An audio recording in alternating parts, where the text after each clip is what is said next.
అప్పుల బాధలు వెంటాడుతున్నాయా? అయితే 6 JVR వారి జాతిరత్నాలు ధరించండి. రైట్, బ్రేకింగ్ న్యూస్ చూస్తున్నాం మనం టీవీ స్క్రీన్ పై. మాజీ మంత్రి జోగి రమేష్ కుటుంబ సభ్యులపై ఇబ్రహీంపట్నం పోలీస్ స్టేషన్లో పలు సెక్షన్ల కింద కేసు నమోదైంది. జోగి రమేష్ కుమారుడు జోగి రాజీవ్ భార్య మేఘన ఇచ్చిన ఫిర్యాదు ఆధారంగా పోలీసులు కేసు నమోదు చేసి ఎంక్వైరీ స్టార్ట్ చేశారు. కుటుంబ సభ్యుల నుంచి తనకు నిరంతరం వేధింపులు ఎదురయ్యాయని, మానసికంగా శారీరకంగా ఇబ్బందులు గురి చేశారని మేఘన తన ఫిర్యాదులో పేర్కొంది. మేఘన ఫిర్యాదులో గృహహింస, వరకట్న వేధింపులు, చీటింగ్, హత్యాయత్నం వంటి తీవ్రమైన ఆరోపణలు చేశారు. సో ఈ ఫిర్యాదు ఆధారంగా మాజీ మంత్రి జోగి రమేష్, జోగి రాము కుటుంబాలపై చెందిన మొత్తం దాదాపుగా 11 మంది సభ్యులపై పోలీసులు కేసు నమోదు చేశారు. కేసులో పేర్కొన్న ఆరోపణలపై అన్ని కోణాల్లో ఎంక్వైరీ జరుపుతున్నట్లు పోలీసులు చెప్తున్నారు. సో బాధితురాలు సమర్పించిన వివరాల ప్రకారం అందుబాటులో ఉన్న ఆధారాలను పరిశీలిస్తూ అండ్ తదుపరి చర్యలు తీసుకున్నట్టు కూడా పోలీసులు చెప్తున్న పరిస్థితి. అండ్ ఈ కేసులో ఉన్న ఆరోపణల తీవ్రతను దృష్టిలో ఉంచుకొని ప్రతి అంశాన్ని నిశ్చితంగా దర్యాప్తు చేస్తున్నామని ఇబ్రహీంపట్నం పోలీసులు చెప్తున్నారు. అవసరమైతే సంబంధిత వ్యక్తుల వాంగ్మూలాలు నమోదు చేసి సాక్ష్యాధారాలను సేకరించిన అనంతరం చట్టపరమైన చర్యలు తీసుకుంటామని కూడా చెప్తున్న పరిస్థితి. సో ఇలాంటి నేపథ్యంలో జోగి రమేష్పై మొత్తం 2 ఫ్యామిలీలపై కేసు నమోదైంది. దాదాపుగా 11 మందిపై. ఒక రకంగా జోగి రమేష్ కుటుంబం చిక్కుల్లో పడిందని చెప్పాలి. సరే, అందరి ఇళ్లలో ఉంటాయి, ప్రతి ఇంట్లో ఏదో ఒక సమస్య ఉంటుంది. వాళ్ళ హస్బెండ్తోనో లేకపోతే మహా అయితే చిన్న చిన్న ఇష్యూస్ అత్తగారితోనో, కానీ కుటుంబం మొత్తంతో ఉండడం నిజంగా ఇప్పుడు కలకలం రేపుతుంది. దట్టు జోగి రమేష్ సౌమ్యుడు, మంచివాడు అని చెప్పి జగన్మోహన్ రెడ్డి గారు పరిచయం చేశారు. సో అలాంటి వ్యక్తి ఇంట్లో ఇప్పుడు ఇలాంటి గొడవలు రావడం, అందరూ ఒకసారిగా డైలమాలో పడిపోయారు. ఎందుకంటే జోగి రమేష్ ఏ ఇష్యూ పైన సరే అనర్గళంగా మాట్లాడగలరు. సో మరి అలాంటి వ్యక్తి, అవాకులు చవాకులు పేల్చే వ్యక్తి, అంటే ఆపోజిట్లో ఉన్నటువంటి వ్యక్తులపై అంటే తన లిమిట్ క్రాస్ చేసి మరి పర్సనల్గా వెళ్ళి దాడులకు తెగబడే వ్యక్తి మరి ఇంట్లో సమస్యని చూసుకోలేకపోయాడా అనే కామెంట్స్ కూడా ఇప్పుడు వినిపిస్తున్న నేపథ్యం. సో జోగి రమేష్ సహా కుటుంబ సభ్యులపై పోలీస్ కేసు నమోదైంది. జోగి రమేష్ కోడలు అత్తింటి వారిపై కంప్లైంట్ ఫైల్ చేశారు.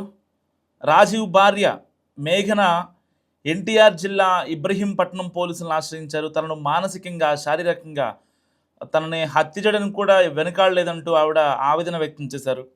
అలాగే తనను అంతమొందించేందుకు కూడా ఒకసారి పాల్పడ్డారని, తనను నమ్మించి మోసం చేశారని, అండ్ ఇంట్లో గృహహింసను ఎదుర్కొన్నానని కూడా పోలీసులకి ఆవిడ ప్రూఫ్స్ ఇచ్చారు. సో జోగి రమేష్ కోడలు మేఘన ఫిర్యాదుతో ఇబ్రహీంపట్నం పోలీసులు కేసు నమోదు చేశారు. మాజీ మంత్రి జోగి రమేష్తో పాటుగా ఆయన భార్య శకుంతల, కొడుకు రాజీవ్, ప్రియాంక సహా కుటుంబంలోని మొత్తం 11 మందిపై ఎఫ్ఐఆర్ నమోదైంది. ఇటు ఇబ్రహీంపట్నం పోలీసులు జోగి రమేష్ కుటుంబంపై చీటింగ్ కావచ్చు, అటెంప్ట్ టు మర్డర్ కావచ్చు, డొమెస్టిక్ వైలెన్స్ కావచ్చు, సో ఈ 3 సెక్షన్ల కింద కేసులు బుక్ చేశారు. కోడలు మేఘన ఫిర్యాదు, ఆమె చేసిన ఆరోపణలపై జోగి రమేష్ ఇంకా స్పందించలేదు. స్వయంగా జోగి రమేష్ కోడలు అత్తింటిపై ఫిర్యాదు చేయడం, పోలీసులు కేసు నమోదు చేయడం ఇప్పుడు చాలా చర్చనీయాంశంగా మారింది. మాజీ మంత్రి జోగి రమేష్ కోడలు మేఘన ఫిర్యాదులో పేర్కొన్న ఆరోపణలపై అన్ని కోణాల్లో విచారణ జరుపుతున్నారు పోలీసులు.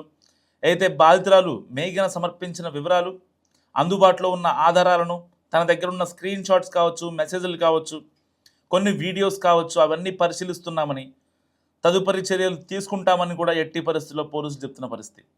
సో ఈ కేసులో ఉన్న ఆరోపణల తీవ్రతను దృష్టిలో ఉంచుకొని ప్రతి అంశాన్ని చాలా జాగ్రత్తగా దర్యాప్తు చేస్తున్నామని చెప్తున్నారు.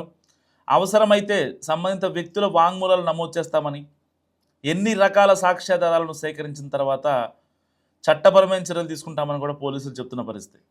సో జోగి రమేష్ పెద్ద కుమారుడు రాజీవ్కు తెలంగాణలోని సూర్యాపేటకు చెందిన మేఘనతో 2025 మే 28న వివాహమైంది.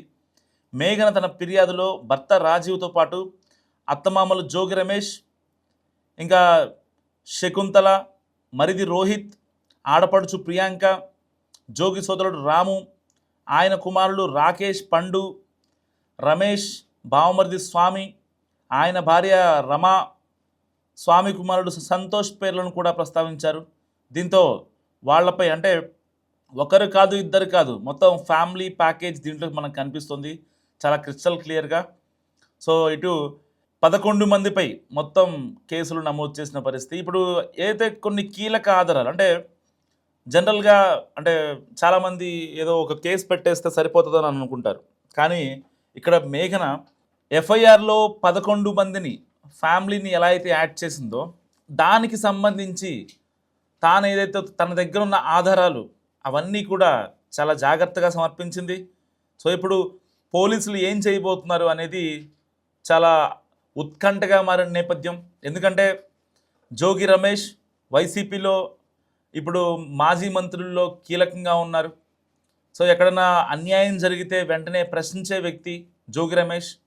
ఎట్టి పరిస్థితుల్లో పర్సనల్గా వెళ్ళైనా సరే ఆయన చాలా గట్టిగా మాట్లాడతారు. అక్కడ ఎట్టి పరిస్థితుల్లో వాళ్ళందరికీ న్యాయం జరిగేలా చూస్తారని చెప్పి ఆయన పెడన కాన్స్టిట్యున్సీలో ఆయనకు ఒక పేరుంది. సరే రాష్ట్ర వ్యాప్తంగా ఉందా లేదా అనేది మనం పక్కన పెడితే పెడనలో మాత్రం ఆయనకు ఒక మంచి పేరుంది. ఈవెన్ మైలవరంలో కూడా కృష్ణా జిల్లా పెడన కావచ్చు, కృష్ణా జిల్లా మైలవరం కావచ్చు, ఈ 2 కాన్స్టిట్యున్సీల్లో జోగి రమేష్ అంటే తెలియని వాళ్ళు ఉంటారు. ఎందుకంటే గతంలో ఆయన ఎప్పుడైతే చంద్రబాబు నాయుడు ఇంటిపై దాడి చేశారో దాని తర్వాత క్యాబినెట్ ఎక్స్పాన్షన్లో భాగంగా ఆయన మంత్రి పదవిని కూడా స్వీకరించారు గత వైసీపీ హయాంలో. సో ఇలాంటి నేపథ్యంలో ఇప్పుడు జోగి రమేష్ వ్యవహారం అసలు ఈయనేం చేశారు? ఈయన ఆల్రెడీ ఈయనకు ఆస్తి గట్టిగానే ఉంది, మరి ఇంకా వరకట్న వేధింపులు ఎందుకు? వీళ్ళ భార్య శకుంతల కావచ్చు అండ్ జోగి రమేష్ కావచ్చు, వీళ్ళు ఏం చేశారు అసలు? ఆవిడని ఏమన్నారు, మేఘనని ఏమన్నారు? సో ఆల్రెడీ వీళ్ళు ఒక మాజీ మంత్రిగా ఉన్నారు అండ్ ఎమ్మెల్యేగా చేశారు. అలాంటి వ్యక్తి మరి వరకట్నం వేధింపులకు పాల్పడ్డారనే ఆరోపణలు ఎంతవరకు నిజం? మరి మేఘన ఇచ్చిన కంప్లైంట్లో ఎలాంటి ఆధారాలు ఉన్నాయి? ఆ స్క్రీన్ షాట్స్ కావచ్చు, ఆ వాయిస్ రికార్డింగ్స్ కావచ్చు, ఏవైతే అవన్నీ అంత ఇదిగా ఆవిడ మేఘన బయటకు వచ్చి ఇన్నాళ్ళ తర్వాత 2025లో పెళ్ళి అయితే సో మళ్ళీ అనుకోకుండా ఇప్పుడు వచ్చి ఆవిడ కంప్లైంట్ చేయడం ఏంటని చెప్పి కూడా ఇప్పుడు చాలామంది మాట్లాడుకుంటున్న పరిస్థితి. అండ్ రాజీవ్ ఎవరైతే జోగి రమేష్ కొడుకు రాజీవ్ ఇప్పటికే ఆ డివోర్స్ నోటీసులను కూడా తనకి పంపించారు. అండ్ దానికి సంబంధించి చాలా జాగ్రత్తగా ప్లాన్ చేస్తుంటే అనిపిస్తోంది. సో అంటే ఏదన్నా ఫ్యామిలీ డిస్ప్యూట్ కాబట్టి ఎవరు కూడా ఏం మాట్లాడలేని పరిస్థితి. పోలీసుల తదుపరి ఏదైతే స్టెప్ తీసుకుంటారో అప్పటి వరకు కూడా ఎవరు కూడా ఏం మాట్లాడలేని పరిస్థితి. ఎందుకంటే ఇక్కడ పక్కా ప్రూఫ్స్తో, పక్కా ఆధారాలతో, పక్కా స్క్రీన్ షాట్స్తో మేఘన ఇబ్రహీంపట్నం పోలీసులని కాంటాక్ట్ అయిన మాట వాస్తవం. సో ఈవిడ సూర్యాపేటకు చెందిన వ్యక్తి. 2025లో అంగరంగ వైభవంగా పెళ్లి జరిగింది. అప్పట్లో జగన్మోహన్ రెడ్డి గారు కూడా వచ్చారు, నూతన వధూవరులను ఆశీర్వదించారు. అప్పుడే శకుంతల ఏదైతే జోగి రమేష్ ఆ టైంలో కొంచెం అంటే కొన్ని ఇబ్బందులు పడ్డ పరిస్థితి. ఆ టైంలో జోగి రమేష్ పోలీస్ స్టేషన్లో కేసులు కోర్టులను తిరుగుతున్న వెంటనే కాస్త కూటమి సర్కార్ ఆయనకి రిలీఫ్ ఇచ్చింది. సో ఇలాంటివన్నీ గుర్తుపెట్టుకొని శకుంతల కూడా కొంచెం ఎమోషనల్ అయ్యారు. సో అంటే కూటమి సర్కార్కి ధన్యవాదాలు అని చెప్పి కూడా ఆవిడ మాట్లాడిన పరిస్థితి అప్పట్లో మనందరం బాగా గుర్తు చేసుకుంటే సరిగ్గా 1 year బ్యాక్. సో మరి ఇలాంటి నేపథ్యంలో ఇప్పుడు జోగి రమేష్పై కేసు ఎలాంటి మలుపులు తిరుగుతుందో చూడాలి. మరి మీరేమనుకుంటున్నారో మస్ట్ కామెంట్ చేయండి.